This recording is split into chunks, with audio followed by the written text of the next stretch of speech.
আজকে আরও একটি নতুন ভিডিও নিয়ে চলে এলাম। তো ভিডিওর থাম্বনেল অনেকেই দেখেছো, তো থাম্বনেলসে কী রয়েছে, কেমন বানাতে চলেছি এই ভিডিওতে পুরোটা দেখাবো। আর কার্ডবোর্ডের ওপরে এখন আমরা পেন্সিল দিয়ে দাগ দিয়ে নিচ্ছি। তার কারণ যখন আমরা কাট করব কার্ডবোর্ডটা, কাটিংয়ের সময় কোনো ভুল না হয় সেই ক্ষেত্রে আমরা কার্ডবোর্ডের ওপরে পেন্সিল অ্যান্ড স্কেল দিয়ে দাগ দিয়ে নিচ্ছি। এই ক্ষেত্রে পেন্সিল ব্যবহার করাই ভালো। পেন্সিলের জায়গায় পেন ব্যবহার করলে পরে ভুল হয়ে গেলে তখন ওটা আর ঠিক করা যাবে না। তো পেন্সিল ব্যবহার করলে রাবার দিয়ে আবার মুছে ঠিক করা। কার্ডবোর্ডটিকে কাটার জন্যে কাটারে ব্যবহার করছি, স্কেলের সাহায্যে করছি। স্কেলের সাহায্যে করার কারণ হচ্ছে পুরো স্ট্রেটভাবে ভালোভাবে কাট করা যাবে। তো কাট করে নিলাম পুরো ভিডিওটা। তো স্কিপ করলাম, এখানে আমি একটু স্কিপ করার কারণ ভিডিওটা বেশি লম্বা হয়ে যাবে, তাই স্কিপ করে নিলাম। আবার আমরা স্কেল আর পেন্সিল দিয়ে দাগ দিয়ে নেব। দাগ দিয়ে নেওয়ার কারণ হচ্ছে কোন জায়গায় কি হবে, দাগ দিয়ে নিলে সুবিধা হবে, এই কারণে আমরা দাগ দিয়ে নিচ্ছি। তো এখানে একটা ছিদ্র হবে, ছোট ছিদ্র করার জন্য আমরা স্ক্রুড্রাইভার ইউজ করছি। ছিদ্রটি একদম ঠিক জায়গা করতে হবে। ঠিক জায়গা করার জন্য স্ক্রুড্রাইভারের ইউজ করছি। স্ক্রুড্রাইভার দিয়ে ছিদ্রটা করছি। ছিদ্রটা করার পরে কাটারের সাহায্যে একটু কেটে নেব। আরও একটি ছিদ্র হবে সেমভাবে একটু নিচে।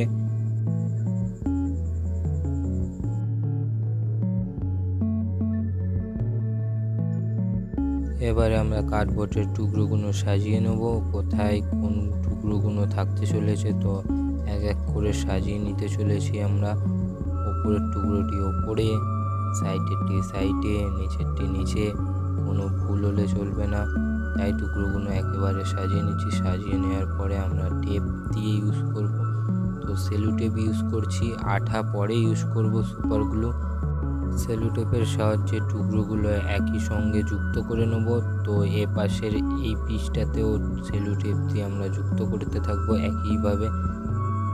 কোনো রকম ভুল করলে চলবে না, একদম ধীরে আস্তে আস্তে কাটারের সাহায্যে আমরা কাট করে নিচ্ছি। সেলো টেপের বাড়তি অংশগুলো আমরা কাটারের সাহায্যে কেটে নিচ্ছি। কেটে নেওয়ার কারণ হচ্ছে যখন আমরা আঠা ইউজ করব, আঠা ইউজ করলে তখন আঠাটি ভালোভাবে কাজ করবে না। এর কারণেই আমরা সেলো টেপের এক্সট্রা পার্টগুলো কেটে নিচ্ছি। একবার দেখে নেব সব টুকরোগুলো ঠিক জায়গায় যুক্ত করা হয়েছে কিনা।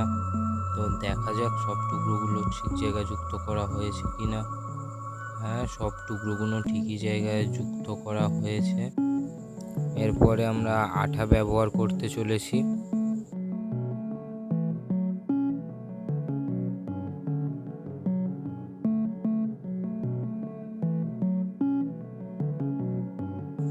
কার্ডবোর্ডের টুকরোগুলি ভালোভাবে আস্তে আস্তে আঠা দিয়ে যুক্ত করতে হবে।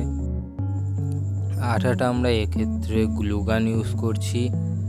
গ্লুগানের সাহায্যে আস্তে আস্তে প্রত্যেক জায়গাতে আঠা দিয়ে কার্ডবোর্ডের টুকরোগুলি একে অপরের সাথে ভালোভাবে যুক্ত করে নিচ্ছি, মজবুত করে নিচ্ছি।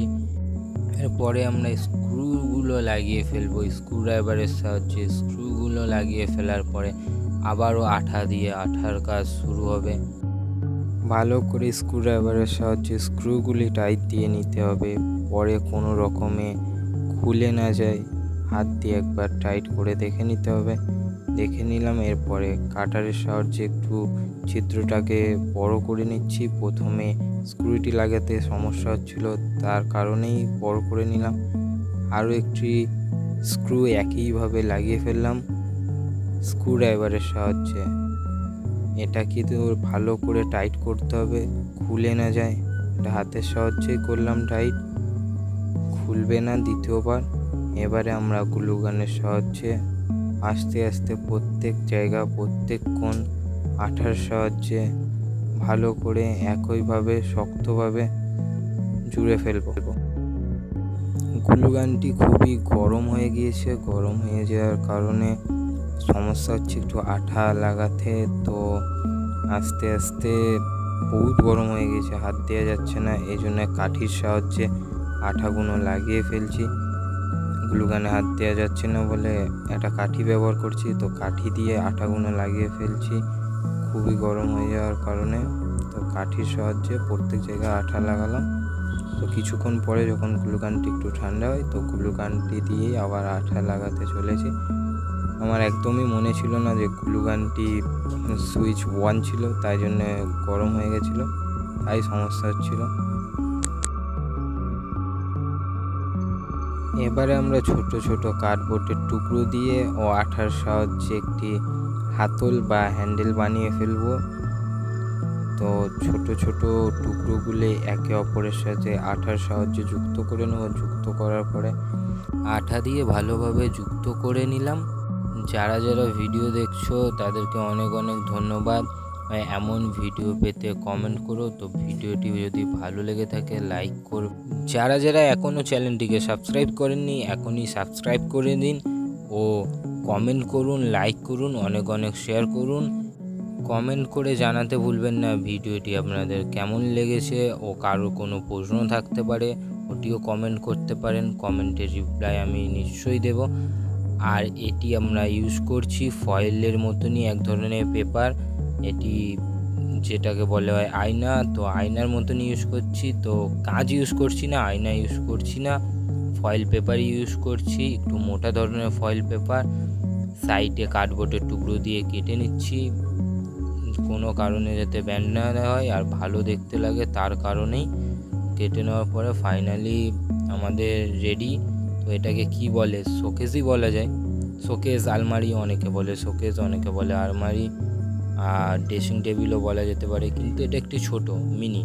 তো কেমন লাগছে ভিডিওটা, তো কেমন লাগলো আপনারা নিশ্চয়ই কমেন্ট করে জানাবেন। এরকম আরও ভিডিও পেতে চ্যানেলটিকে সবার আগে সাবস্ক্রাইব করুন, বেল নোটিফিকেশান অন করুন। তো আজকের মতন টাটা বন্ধুরা।